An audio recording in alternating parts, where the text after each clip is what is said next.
Hi everybody, welcome to my channel, or welcome back if you've been before. So today I've got a nice spread cloth for once, and I want to do a tag, a VR to a tag, and I think the tag's been around a long time, but I saw it for the first time today on Feeding My Soul 1212, and she was doing, Angel from Feeding My Soul was doing, it's hashtag 22 faves or hashtag major favorites. So it's all your favorite major cards, and she did the spooky edition. So she used all her Halloween-y decks, her Spooktober decks, whatever you want to call them. So I want to do something similar, but I don't have loads of Halloween decks. I'm going to do like autumn decks. Sorry, frog in my throat. Yeah, I'm going to do autumn decks and my favourite majors from my collection of decks that I associate with autumn for various reasons, and I'll talk about that a bit. So yeah, I'm going to jump straight in. So the first card is, I'm going to start with the Fool, the 0 card, Il Matto, and this is from the Il Meneghello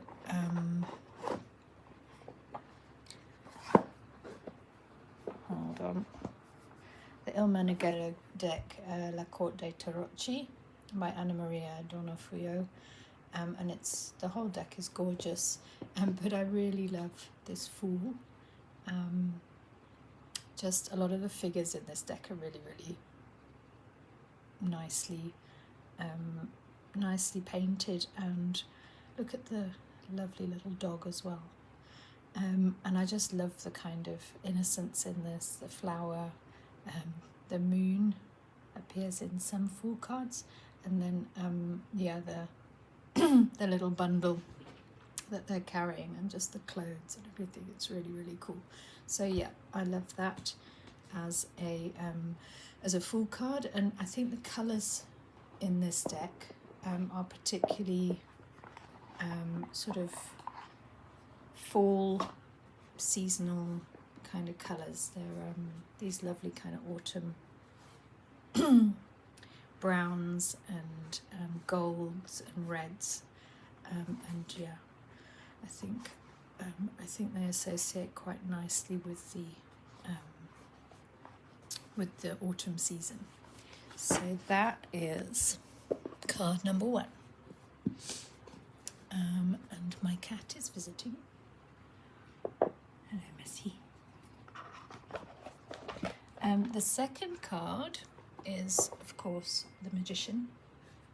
1 second. It's amazing. As soon as I start recording, the cat climbs on the table, my phone starts ringing. You know how it goes. Okay, so yeah, the next card is the Magician. I'm going to show you this one. It's the Enchanter, and actually this is from the Forest of Enchantment deck. That's the backs, and it's the deck by Lunea, Weatherstone, and Meraylah. I can never say her name properly. Allwood is the artist, and it's a sort of, yeah, foresty deck, some slightly darker images. I mean, it could be kind of late summer as well, but I do kind of associate it with autumn, because of some of the darker kind of images. You can see the glossy card stuck there. I've edged it in green, but it's all greens and browns, and yeah, another deck that I am going to be using this autumn. Sorry, the glare. And the dancing bears, there you go. Yeah, it's a beautiful deck. So that is my Magician card, the Enchanter, and I chose him because I don't know, I like him. He looks like somebody that I'd be friends with. And I love all the accoutrements and fact that he's doing actual magic. The other one that I thought about using instead was actually the this one, the Geoffroy and Solace. This is by Ella Mortimer, and it's based on a tarot from 1557, so it's an ancient kind of tarot deck. And the magician card in this is this very kind of traditional image, but it's of the trickster, so the magician he's doing magic tricks, and I like that depiction of the magician as well, the idea of the magician as a trickster, or you know, using sleight of hand. So that was my other option, but I thought it looks more summery because of all the reds and golds, and yeah, it seemed more summery than wintry. So that's why I went with the Forest of Enchantment Enchanter. Okay, so for card 3, again, it was very hard to decide, but in the end I went with this High Priestess, which is from the Forager's Daughter. So the Forager's Daughter I've spoken about a few times. It's a beautiful deck. It's got this lovely gold, sort of soft gold edging, and it's also got these kind of fall colours, these russets, and it just, yeah, it looks a bit sort of old and slightly tarnished. It's got this slightly tarnished feel to it, which is really nice. And again, it just sort of reminds me of the autumn season, these browns in the decorative areas at the top. So yeah, another deck I'm going to be using for fall. And also I keep it in this beautiful bag, which was made by Giselle at Nardwich Cottage, and this also reminds me of fall because of these lovely sort of russet leaves on the inside of the pouch, and it's all in browns and sort of russet reds, and yeah, so again a sort of fall themed deck and pouch that I'm keeping it in. And the reason I chose this High Priestess, so the two symbols, well, there are more than two, but the two main symbols here, the owl and the raven. So the owl is wisdom, as you know, as is commonly, and then the raven is the unknown. So the idea is that you need wisdom to understand the unknown, and you know, you've got the triple goddess in the background, and then the skull and this sort of flower blooming. I just think it's a really beautiful depiction of the knowledge of the High Priestess, the knowledge of the unknown, which the priestess represents.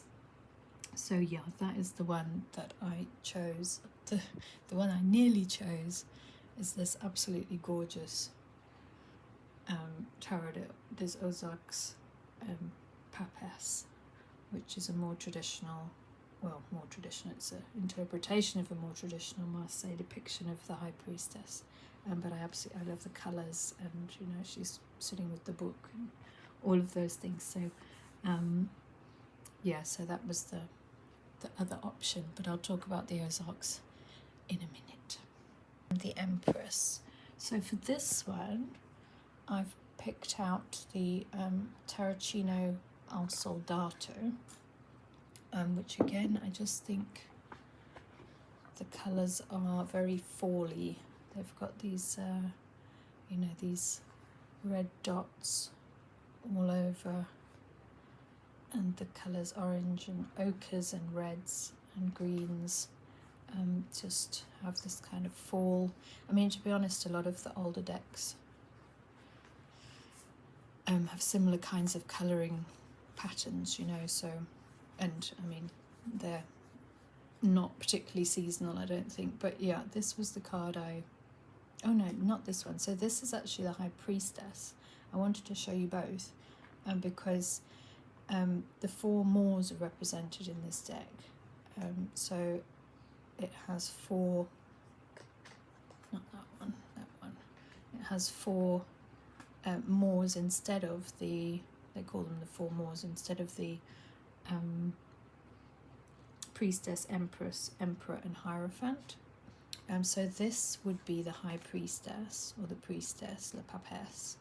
And they've replaced the symbol of the fingers with this little bird, which I think is really cute. And then this is the Empress, and so this is the card that I've chosen, just because it's such a unique kind of depiction of the Empress, and I think it's really beautiful.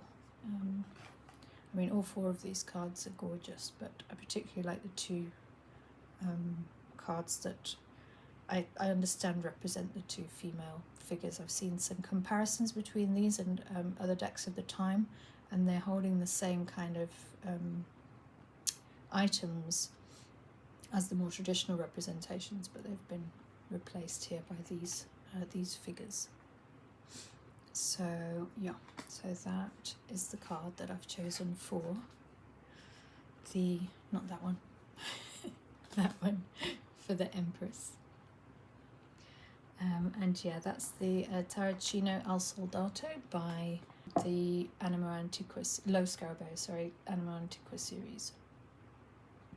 It's a 62 card deck instead of 78 cards, because some of the minors are not used in a tarocchino, which is like a small tarot. The chino, I think, makes it, it's the diminutive, makes it small. So that is my Empress. Okay, for the Emperor, I have picked this Emperor. So this is from the deck Mirasol and Caisie. There's the backs, and this is it's a really nice deck. It's a cat deck. It's my only cat deck, but it's kind of, I liked it because it's kind of Studio Ghibli-esque, and there's this little girl and her cat, and you follow them throughout the story and images, and they go on this whole journey and like of life, and in terms of the fall, so it actually represents all four seasons. I think the different suits are mapped onto different seasons, and so winter is earth, it's the elemental ones, autumn is air, so for that reason it feels kind of autumnal, even though there are some sort of more spring summer cards in the deck, but also the tones, again, they're quite muted, and I love all the oranges, and yeah, it's a really, really nice deck actually. I only got it quite recently, but I chose this Emperor because that's her dad at night working on his laptop and playing with the cat, and my dad used to do that with the neighbour's cat. The neighbour's cat had come round, and every now and then we'd sort of catch my dad feeding it scraps under the table, and eventually it left the neighbours and came and lived with us. We checked with them, and they didn't actually want the cat, so the cat decided to come and live with us instead. But yeah, this reminds me of that.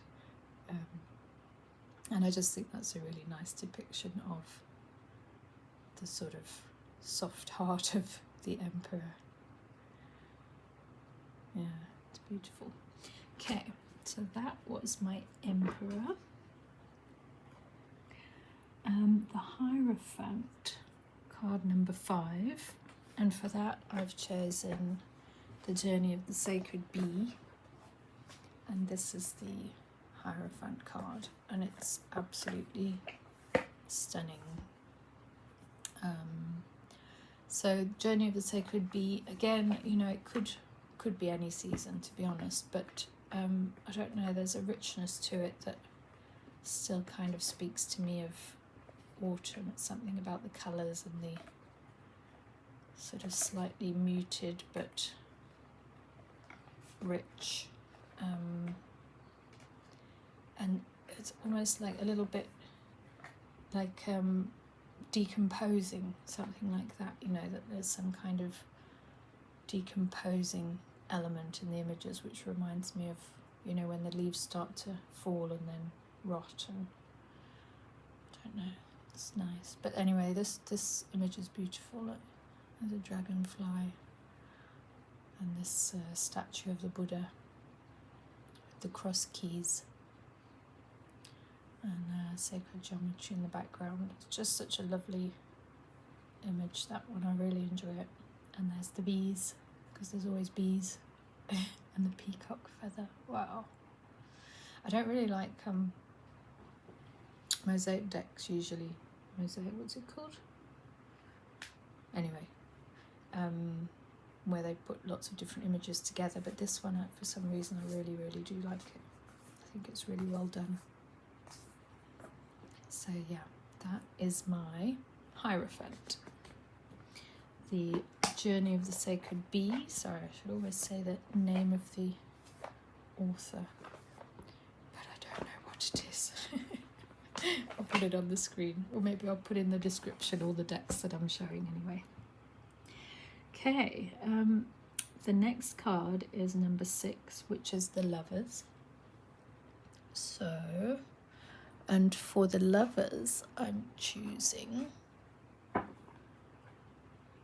this deck and this card, and this is the Bird King Tarot, which is new to my collection from Modern Magic Press. I've forgotten the lady's name again. Lida somebody or other. Lida Pavlova, there we go. Khvost and Lida Pavlova, and I think she's the photographer. And they've used AI images, added them to her photographs to make the cards. And this Lovers is beautiful. Just the movement and the simplicity of it. And again, you know, this is a fall deck, I think, for me. I've just got it in time for fall, for the winter. And it's about this kind of apocalypse. Look, there's a goose with a knife. It's about this world post-apocalypse.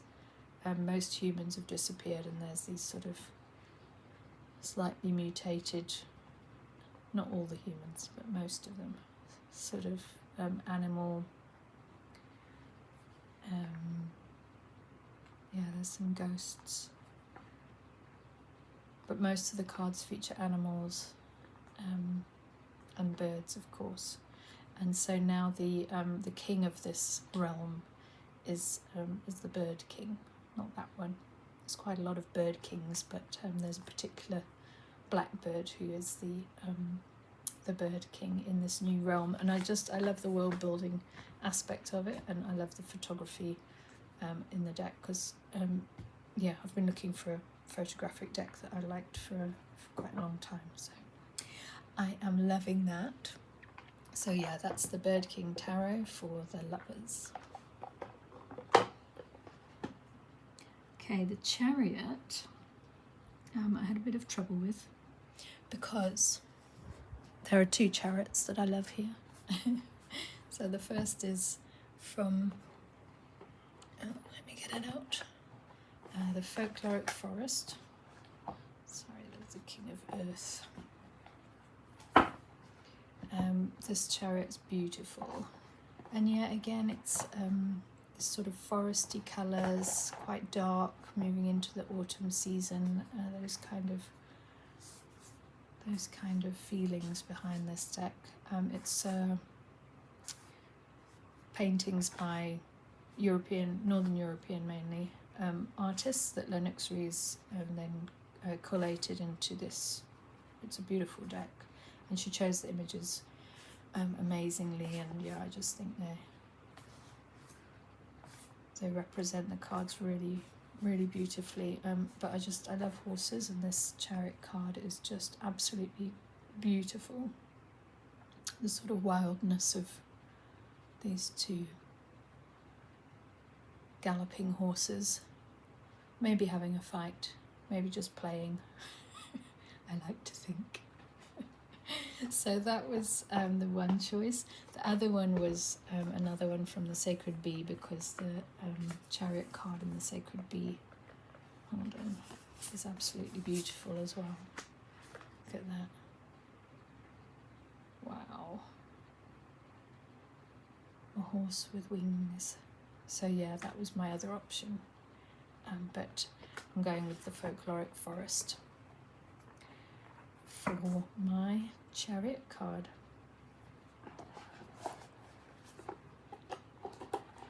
Okay, how are we doing for time? Justice.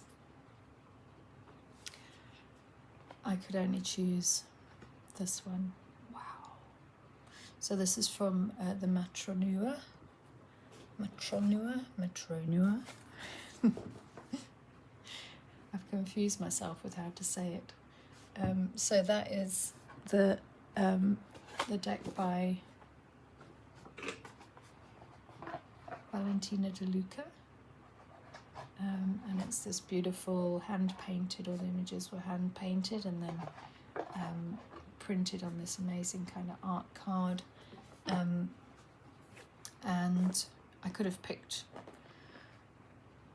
lots of these for my favourites, but I just think the Justice card, she looks so stern but kind of understanding at the same time, you know, and she's sitting so straight and perfectly. I just love that. I love it. I love the chair. I love that she's in nature, and of course with the sword and the scales, the implements of justice. So yeah, that is my pick for the Justice card. And in terms of again, it's this muted and slightly sort of the paper itself has this speckled texture, and again that kind of feeling of autumn and nature drawing in, and lots of browns in the, particularly in the quartz and the majors. These lovely brown tones. Wow, the way she paints the horses is absolutely incredible. So that, yeah, that was my choice for Justice. Then the Hermit, we're going to pop back to Soldato, because this is, I could have taken the Hermit from Matronua as well, but this is Father Time, and in Matronua I think she gives you two options, and one of them is Father Time, depicted similarly, so with wings and a walking stick, and it's this sort of depiction of age and you know, the end of life really, and time, and what time does to all of us. And I just think that's absolutely beautiful. It's a really nice card, and he's got a very smiley face. He's a happy old Father Time. And the colours are lovely again. So yeah, that was my choice for the Hermit. Il Tempo, I think, is the Italian name for the time card. I've got time for one more. I've got to pop out in a second and then I'll carry on after.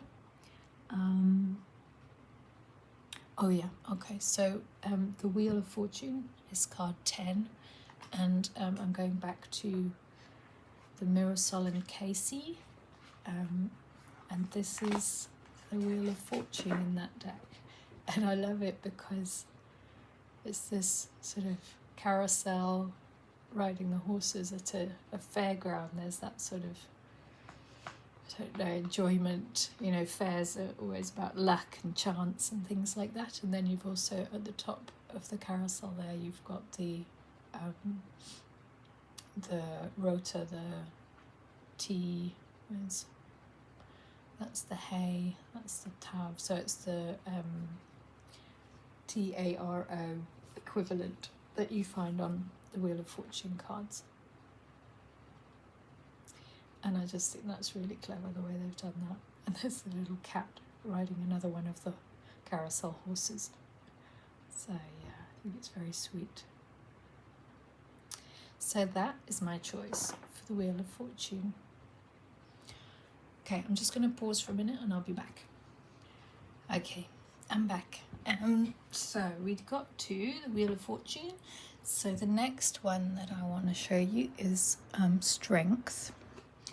So yeah, I'm doing them in the Marseille order. So this Strength card is actually number 8, but I'm showing it to you in card 7 place because I showed you Justice from the Matronua, which is in card 8 place. Anyway, so this is Strength, and this is an amazing card. I absolutely love it. Let's see if I can just get the description from the guidebook, because this is a really nice one.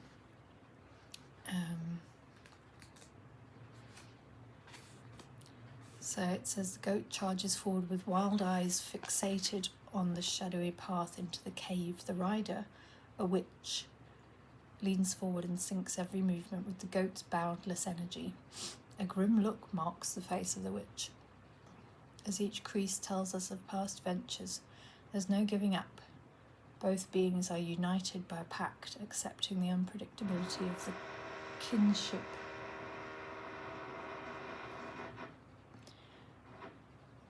Somebody started drilling next door.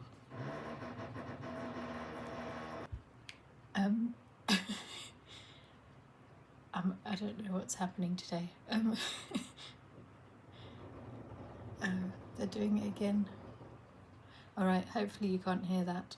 They drilled 4 holes and then stopped, so I'm hoping that they have actually stopped. Now they're doing some kind of low-level grumbly noises. Anyway, so yeah, it gives you lots of information there. And the painting is called A Witch's Sabbath.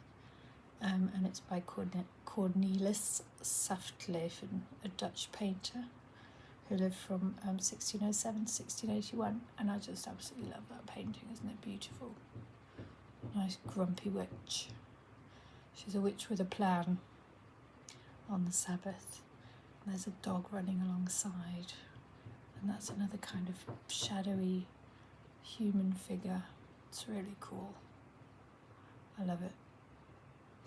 So yes, that is my choice for Strength. The Folkloric Forest by Lennox Rees. Okay, so after Strengths we have number 12, the Hanged One. And for this I think we're going back to the Corte dei Tarocchi, because look at that guy. He's so cute. He's hanging, but he's hanging from some birds who've made like a loop of leaves around his foot, and it's just really sweet. Piccato. Let's just see the expression. Very happy little hanged one. So yeah, I really like that card. I think that's beautiful.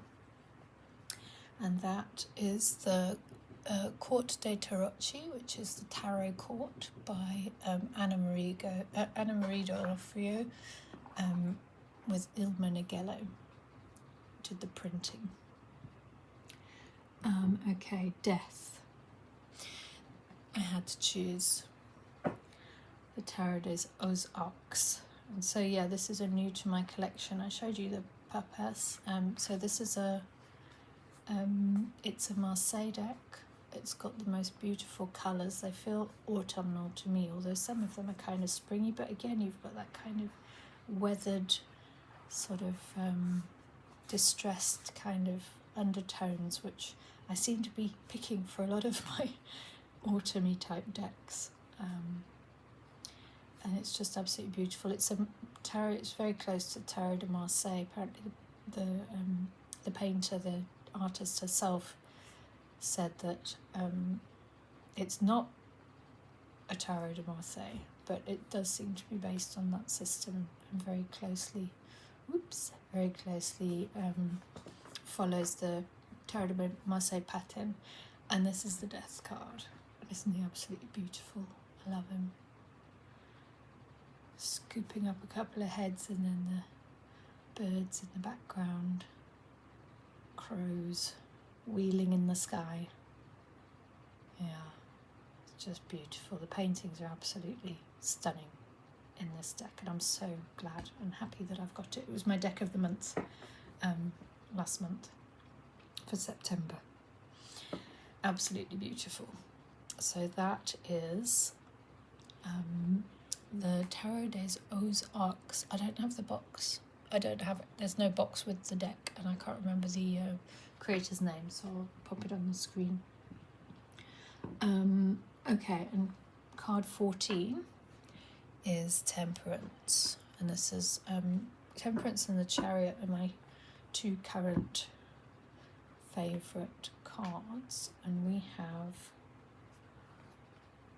this Temperance card and the handsome 11 beautiful moose with a fly agaric mushroom for temperance.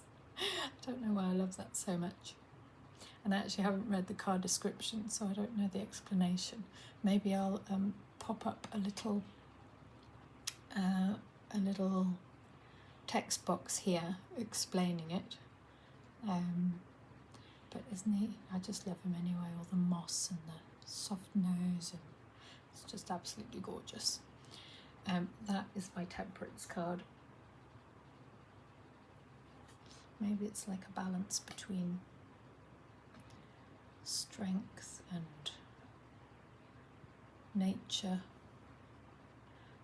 strength and softness, and the antlers. Yeah, I don't know. I'll have to dig a bit into what they say about the meaning. But that is absolutely beautiful. So that's my choice for Temperance, the Bird King Tarot by Lida Pavlova. The Devil. Okay, so I actually nearly picked the Bird King for the Devil, because look at that. It's absolutely amazing. I love it. This sort of mossy tree shape, and then just the lights. It's like you could mistake it for a devil on a dark night, but maybe it is because it's almost got two moons embedded in the shape. Beautiful. I love that one, but I did not pick that one, so I've got to put it back. I picked the Matronua, and there were two devils with this deck. The other devil was a more traditional devil that you find in the Rider-Waite. I don't know where that would be, but this is my favourite because it's this sort of costumed naughty devil with bells on his ankles, and it's like it's like something you'd find at a folk festival, the devil as a character, in a folk play, in a Punch and Judy show, or in a Morris dance.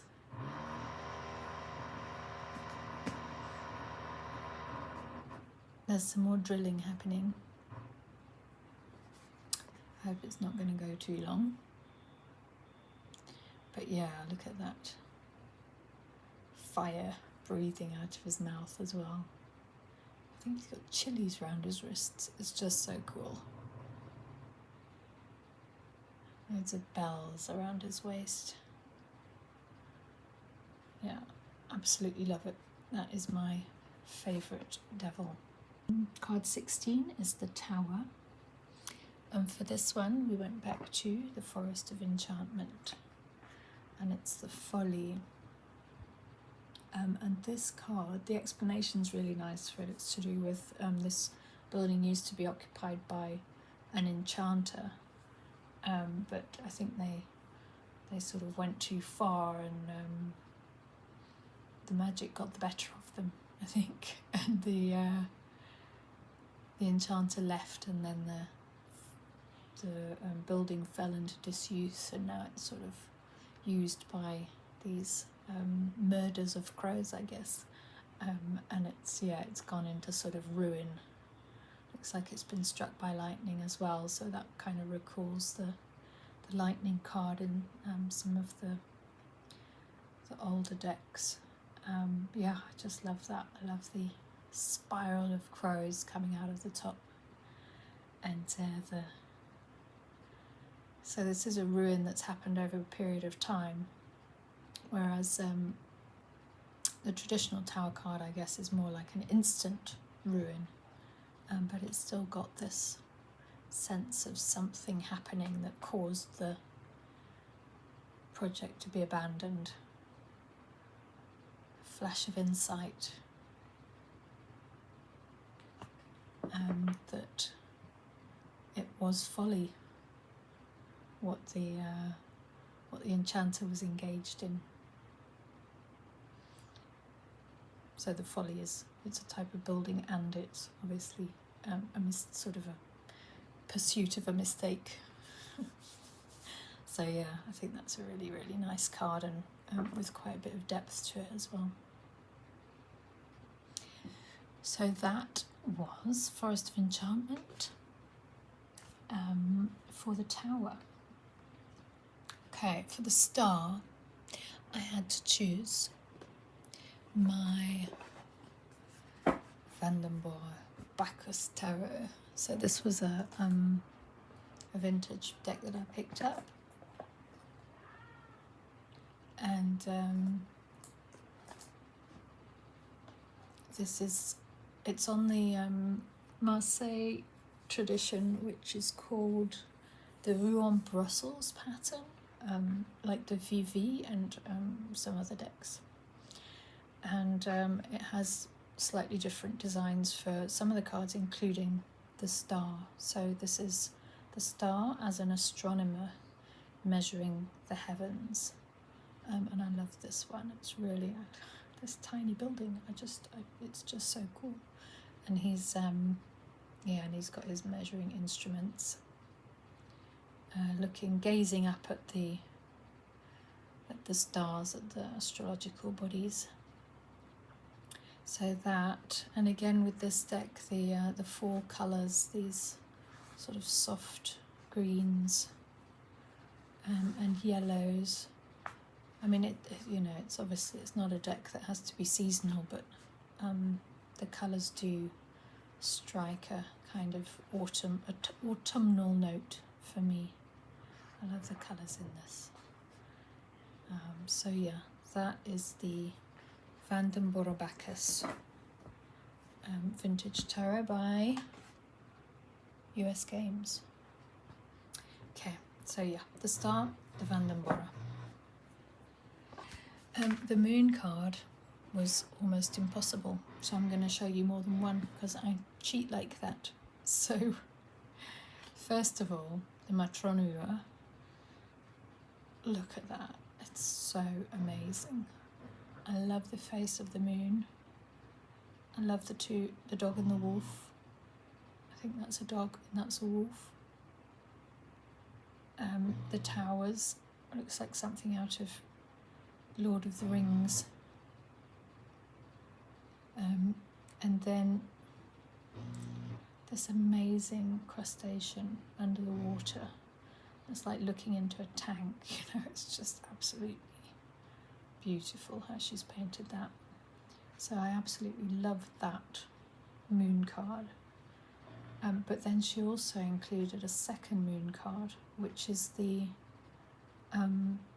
spinner. So this is a lady spinning, and I linked a while ago. I linked a video in a post on YouTube about spinning as this incredibly important activity that women historically engaged in. Spinning as this fundamental for so many things in society, and as this amazing skill that women held, and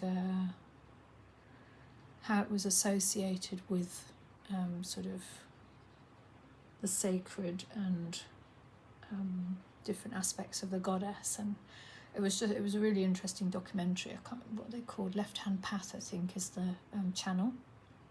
I can link it again, but this is another beautiful image that just speaks to that history of, and obviously in some of the Italian decks you get the spinner as the moon card, and it actually in some other positions as well, I think, but this is just a beautiful depiction of that card and that activity. Yeah, it's just really nice. I think that's water in the background. She's sitting on, like, in front of the sea. So again, it's the tides, the moon, the face in the moon. It's just absolutely amazing, isn't it? So I couldn't decide between those two, first of all. And then, just to add to the confusion, the Forest of Enchantment has this beautiful moon card. I mean, wow. These dancing hares getting enchanted by the moon in the moonlight, which is also stunning. And then there was one more moon card. Oh, that's right. The Corte tarocchi. Look at that one.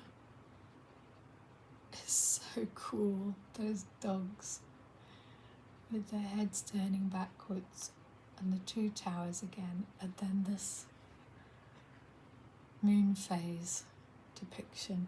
Isn't that cool? It's just another really, really cool moon card. So I was actually surprised how many amazing moon cards I have. Absolutely love them. So yeah, but I do have to give first place, I think, to this one. I just wanted to cheat and show you the others as well. So that is the Matronua by Valentina de Luca. We nearly finished. So the sun. For the sun, I went for the Minchiate fiorentine. And this isn't, again, it's not really a fall deck. It could be used, I've been using it this year in general, but the colours are, again, this sort of aged, and it's just very autumnal reds, and yeah, there's a lot of these dark reds. So anyway, this sun card, I love this sun card because look how happy they are, and they're just like two people who look like they really like each other, like hanging out. And I just think that's a really nice depiction of the sun. I don't like the ones with naked babies on horseback, and you know, there's a few sun cards that I'm not really very fond of, but I do really, really like that one. And I don't really know any particular history behind the image, but yeah, it's definitely one of my more favourite depictions. I'll just show you a few of the other cards here. The World, it's one of the triumphs, so that one, and that's Judgment, or the trumpets, that's the Star, and let's see if I can find the moon. There's the moon. See, so that's the three celestials, and they're all red background, which means that in the game of Minchiate, this is a Minchiate deck, they would be higher scoring, I think. So yeah, that is the Minchiate, for those who don't know, is it has more cards than a traditional tarot deck. It's an Italian deck, an historical Italian deck, and it includes things like the astrological signs and more of the virtues and elements. Cards depicting, that's the Earth card, for example, Earth, Air, Fire and Water. So yeah, this is a lovely little Minchiate by Lo Scarabeo again, the Anima Antiqua series, which is the same as the Tarocchino al Soldato that I showed you earlier. So that is my pick for the Sun card. Judgment. It's time for Judgment. And again, I couldn't decide. There are two. The just going to show you quickly the Ozarks. So yeah, you can see the kind of traditional trumpet, angel, people rising from the grave, kind of depiction from the Marseille tradition cards. And I really like the way the light, seems like light is coming out of the cloud figure, which I think is really cool. The painting's just beautiful. But I think the one I really went with in the end is this Bird King. The mages in this deck are really good. Yeah, and this was the Judgment card. And I liked it because it reminds me of that scene in Harry Potter. I can't remember which movie it is. Where Sirius Black falls through the portal, which is a veil. And once you go through the veil, that's it. You're dead. You've passed over. You can't come back out. So there's this sense of this being a portal to the other world, a door to death. But perhaps, you know, in the sense that this, the world in the Bird King is like a post-apocalyptic world. Perhaps that's actually also hope and redemption, you know, in the Judgment sense. So again, I haven't read the booklet. It's a PDF. It's like an online booklet, so I do need to check up. Maybe again I'll put it up in a little text box, a summary. But yeah, I think that's a really, really interesting and powerful Judgment card. Judgment's one of those ones that I sometimes can't quite get a handle on, but I've been leaning towards. So it has a very positive side to it, and then it has a sort of more. So it's like you've already done what you were going to, what was going to be done, and now it's time for judgment. So it's too late to change. You know, now the judgment is being made. You can't change your past decisions. You know, it's like things are coming home. Based on what you've done previously. So there's that sense of it, but then there's also this sort of redemption sense of it, that you are moving up a level. You're like, you're leveling up in terms of spiritual understanding. So yeah, those two things for me are very different, and I sometimes struggle to get a handle on judgment. But yeah, I'll see what the Bird King one describes it as. Okay, and we're on the last card. So this is the World card. And again, there were two. Sorry. So the bachus, Vandenborre tarot has this depiction of the world, which I think is lovely. It's more traditional. I think he's got a little face on his tummy. So cool. More traditional. I'll just cover that in case YouTube gets weird. Traditional picture of, you know, the globe, and you've got the heavens and then the earth, and I really like this image. It's really nice. And then the other one was once again La Corte dei Tarocchi from Meneghello. And I really like this one because it's Florence painted in the image, and that's where the painter was from. And isn't that beautiful? It's like based on actual buildings from the city of Florence. And you quite often see that in the old Italian decks, like some depiction of the town or city where the deck was. I think in the Bamazo, the World card is also includes a depiction of Bamazo itself. Let me just see if I can find that one, because that's also a lovely. It's not really a full deck. I feel this is quite a bright summery deck, but you know. There it is. Yeah, so that is apparently Bamazo. And this whole deck, the Minchiate, Tarocchi Minchiate di Bomarzo was painted, I don't know if it was painted in Bomarzo or she's from Bomarzo, the painter.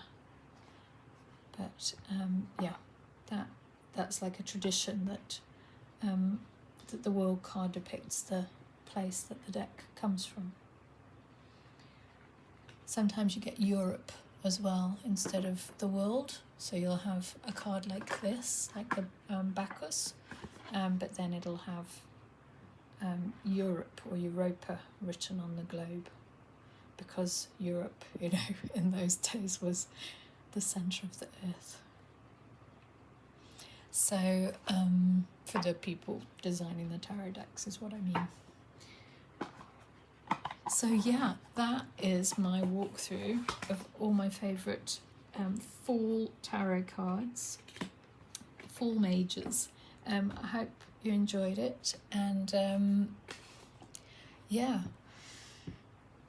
I'd like to see some more of these VRs, so I'm hoping that some people will join in, and let me know what are your favourite mages out of the ones that I've shown, or the ones that you love as well, your personal favourite,